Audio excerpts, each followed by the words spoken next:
Teeming and Volcanic are pretty tame affixes for this dungeon, so I'm interested to see how big they're going to go. And here we go, right into this first room here. I expect them to pull just about everything into the boss so that those Unholy DKs can really do some damage here. Yeah, we definitely see the Vanfields already on the mound, just trying to gather all of the trash here. I assume on top of the boss as well. And we'll see how they do with their double DK. This trash should die really quickly as they do engage Sand Queen and also pop their Bloodlust from both sides, actually. Yeah, and something interesting we saw on the side of Team Perplexed there, we saw Swagstep actually run into the sewer there and grab some of those mobs as well. There was a little bit of extra mobs pulled into the boss, and you can see the power of the double Unholy DK actually pulling the boss 15 to 20% lower for Team Perplexed here, and that's just the power of the Unholy DK, having two people on your team doing 2.5 million DPS versus just one. The major difference, though, you have that Hunter later on in the dungeon when you have those long single target bosses, it could actually end up bringing them back.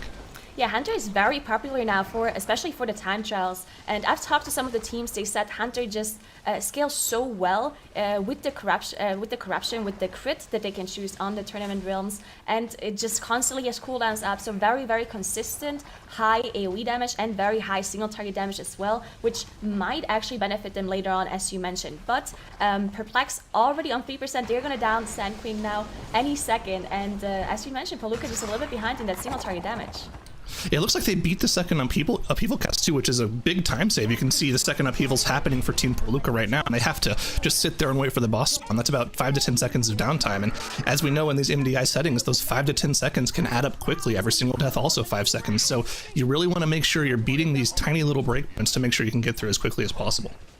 Yeah, and we will see how they handle these pillars here. As you can see, Felucca is struggling to get this last percent down from the Sand Queen, having this extra upheaval, meaning they can't DPS the boss, but they also skip the pillar, so they're not actually playing the pillar next to the Sand Queen here. While Perplex is actually playing this drop light here, which can be very dangerous, especially in Tol Dagor, because it's very narrow hallways and it spawns these pools on the floor that do damage you when you stand in it.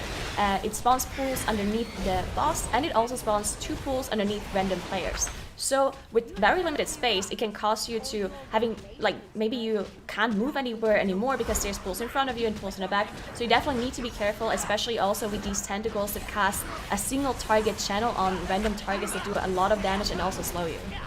Yeah, and I don't think it's too surprising that they're dealing with this Obelisk as well, instead of deciding to try to skip it and go to the final boss. I don't think there's really any good way to deal with those Blood of the Corruptor pools on the ground when you're on the final boss, because all of that extra movement that you have to do will instantly stack up your debuff and make you get stunned, which is not what you want to do on that boss at all. Now, of course, the second they come out of the Obelisk, you see that Smok instantly pulled the boss through the wall, and they're already on to Just Hallis. They're not going to be dealing with any of the trash in this room until the boss phases from phase 1 to phase 2. Yeah, that's actually a very quick strategy here to pull that portal out on Just Hallis. Now, they were on the other side, as you mentioned, so they pulled it through the wall, and once Just Hallis actually goes to 70%, stuns everybody, he will run all the way back, as you see it happening right now, and open those cages, and then he will come back. So we'll see how they deal with the second phase of the boss, as you see a thing from beyond actually hitting one of the players here. Yeah, and I mean, a typical like live key pushing strategy is just to not deal with the boss at all and deal with all the trash that he spawns afterwards. But I don't think we're going to see that when you're running a double Unholy DK comp. I think they're going to instantly interrupt the boss and just get some massive AoE out, and you're going to see those Unholy DKs rise to the top. So as Just Hallis comes back to his ending position right here, we're going to see how much damage they're going to be able to do to the boss here. Yeah, they gotta be a little bit careful when they do these kind of pulls. As you see, Divine Field drops super low, but he's using his cooldowns now to stay alive. But as I wanted to mention that a pull like this can be very dangerous because there's a bunch of mechanics that can pull trash through the walls, especially things like Twilight Devastation can do. They need to be careful with. So we'll see. Hopefully nothing goes wrong and they can finish off this pull as Just Hallis is dropping really fast. God, Jess got absolutely annihilated there. Like, it was like 60% to 30% instantly with all the trash dead, and like we mentioned, those Unholy DKs rising to the top, doing almost 20 million damage each in that AoE. Just absolutely ridiculous. And I think this is, you know, a trend that we're going to see more and more this season, are a lot of Unholy DKs, because back in the Beguiling Affix season last year, we saw a lot of teams only run one Unholy DK in a lot of dungeons because they couldn't really benefit from double Unholy DK. They had to pull pretty small because there were Beguiling mobs blocking a lot of packs. In this Affix, that doesn't happen. You can kind of pull as big as you can and just let the Unholy DKs go wild. So we saw a pretty nice skip coming out from Perplexed here. They were using their Shadow Melts to de-aggro all of the mobs they were pulling as they were running up, and then they used their Shroud to skip even more mobs. And now we're gonna see the setup for the cannon area. You see the mobs are being pulled, they're being CC'd, and once they are ready with the cannons, they're gonna pull everything together and try to AoE them down with the 5 shots that they have. Let's see how big of a pull they're doing here. Yeah, I'm actually really interested to see this as well. I mean, this is one of the parts of the dungeon that we saw a lot of teams fail at, especially after that change to the cannons only having 5 shots last season. It requires a lot of stacking up by the tank here. You can see Divine standing right inside that doorway to make sure he gets stuff as stacked up as possible. We'll probably also see the Ring of Peace come out from Zmok as well at the last second just to make sure things are stacked. But so far so good. There's the Ring of Peace, got the second cannon shot hitting just about everything, and this is about as textbook as it gets right now.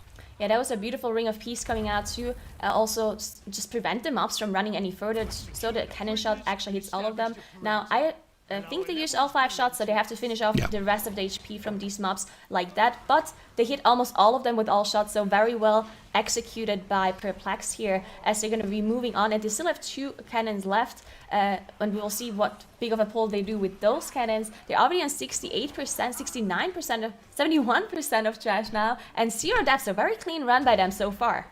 Yeah, I mean, they just got rid of 40% of the trash with those 5 cannon shots, and they only really had 2 or 3 mobs to clean up afterwards. And I think with the limited cannon shots, that's about as good as it gets. I don't think I've ever seen a team after the change to the cannons make it that, you know, actually kill all of the mobs that they pulled with those 5 cannon shots. And now they have to do it once again, and you can see how dangerous this is. They're pulling so many mobs. Divine has to do a lot of kiting here to make sure things are perfectly stacked up. He's line of sighting around the corner as well just to make sure they get stacked up. And once again, they're doing a fantastic job. It looks like just about everything is dying, and if I'm not mistaken, they still have 2 cannon shots left to deal with everything. Wow, that was perfect.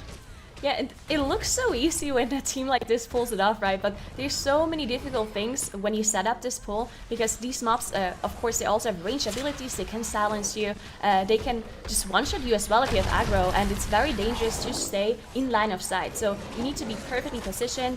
The rogue needs to make sure that you have the tricks of the trade on the tank, so the rogue does not actually have aggro, because even though you are in the cannon, you can still get hit by abilities and you can still die. So sometimes the rogue needs to go out, use his cloak, and go back in to not die. So very well executed by Perplexed, and it seems like they're actually playing the tank faster here, since they don't actually have a hunter, so it's going to be very hard for them to deal with this boss on the last boss. We'll see what the other team does. Maybe they're actually going to skip them up and play with the last boss, since they do have the hunter for them. Yeah, I think once again, when you talk about Overseer Korgus with these obelisks, it's probably one of the most difficult final bosses in the dungeon to deal with multiple obelisks on. They got rid of, so far, both of the 2 obelisks that provide area of denial here. The Blood of the Corruptor, of course, putting those pools on the ground like we described earlier. In the Breaker of Heroes, the Tank Buster also does that circle Dark Fury that you would have to move out of as both melee and probably ranged, because the typical strategy we see is people stacking in a corner. So removing both of those from the fight makes it so you shouldn't have to move too much on Korgus, and you should be able to cleave everything down pretty easily. Yeah, and just to go back again to the Awaken Affix here, in case some of you guys don't know, if you don't actually click on the pillar and you deal with the Awaken mob in the normal dungeon flow, then they actually spawn with the last boss. As soon as you engage combat with the last boss, they will spawn. They won't spawn the small little ads that you usually have when you click on the pillar on the obelisks, so you don't have to deal with those, but the mobs will spawn and you have to deal with them. And as Syro mentioned, it's just very difficult to do on Korgus because it's such limited space and you can't really move because else you'll get stunned. We see Felucca actually are also in the cannon area now. They do have 2 deaths on the way here, so definitely quite a bit slower in comparison to Perplexed. But again, it is the first seed versus the number 8 seed, so they're still doing really well for that matter. And it's important to mention that Team Felucca did not do nearly as good of a job with the cannon as Team Perplexed did. They have 3 mobs left, all at about 50% or more HP by the time the cannon shots were done. Team Perplexed had maybe 1 or 2 mobs left on this pull, so just a little bit more practice, a little bit more clean from Team Perplexed on this pull. Not to mention they're a solid, probably minute ahead in the dungeon right now with Knight Captain Valeri going down. Yeah, so we'll see what they do with the last 8% of the trash that they need here still. We know they still have 2 Awakened mobs that they have to deal with the boss, and they still need a little bit more trash here as well. Sometimes we saw some of the teams do the boss first and then deal with the trash afterwards, but seems like Perplexed is just dealing with this trash straight away, as they also have cooldown on Bloodlust still, so they probably want to wait for the Bloodlust to be ready, because they have to deal with those Obelisk mobs as they engage Korgus as well. Yeah, I think you're right. I mean, this is kind of a callback to last season. Like, you remember at the beginning of last year, we had a Waycrest Manor where Method EU timed their third Bloodlust to be right on their final pull of the dungeon, and they just didn't have it, and they ended up going a lot slower because of it. So Yeah. I wouldn't be surprised to just see them wait here for 20 seconds to wait for their Bloodlust to come up, like you mentioned. And you can see that pillar right behind him, that obelisk, that's going to spawn one of the mobs as well. There's a second one at some point in the room, and they'll have to come together on top of the boss and cleave it down. They're just so fast. You can see them waiting around. As you see the total time at the bottom, they're only 10 minutes and 20 seconds in the dungeon now, so incredible fast. And now they did engage the boss. You see the fear coming out from the fear mob, and you also see the spider, which needs to be interrupted. If it's not interrupted, it does a huge initial damage on a random target that gets selected by it, so you want to make sure that you do interrupt all of them. Now they do have triple melee and one tank, so very short cooldown on interrupts, so they should be able to do it. You can see those shadow debuffs going out on multiple players in the group. One's on Ashine and one on Divine Field. When that runs out, they'll get feared. Now, they do have the revival to get rid of all of them immediately. The DKs can also AMS it. There's a lot of things they can do to get rid of those fear debuffs, so they shouldn't be in too much trouble based off those fear debuffs from the Void... Sorry, not from the Void, but from the other mob. But they actually cleaved down the fear mob first, so they must have been scared of, maybe the 4th or 5th set of fears, because they can just interrupt the spider down easily. So they're not really focusing the spider that much at all here, which is, I think, kind of surprising. I think it's because they have so many interrupts and you really don't have to move a lot on this boss. So as long as you have a focus macro, focus kick macro, and a proper rotation, it really should not be as big of a deal. Now, Korgus, on the other hand, is a much bigger deal because we all know that this boss can do a lot of damage to the group on top of having to deal with the fear from the fear mob. So that's why they probably nuked that one down. As you mentioned, they do have a bunch of abilities to get rid of the fear with the revival, and we have AMS, Cloak of Shadows, and so on. So they probably just want to get a certain amount of fears out, and then they don't want to get any more, because if you get feared in a bad situation here, it can definitely cause some problems, as you can get feared into a one-shot, or you get feared into an explosive burst from another person. So we see an actual double explosive burst coming out here, which is the one thing that is very dangerous on this boss, but it is a fortified setting, and Smok is doing a really good job healing it. And it's also important to mention how much more dangerous this boss is when you pull it at this certain spot. You saw Swag just had to move into the boss after the pinwheel sort of pattern that the boss does in order to dodge the cannon shot. When you're standing in this position, you actually have to dodge the cannons, and the normal positioning we see for Korgus, you don't have to. But no problem for Team Perplexed as Korgus goes down. They have their last trash count from those obelisk mobs, and I mean, that was just textbook clean dungeon for Team Perplexed.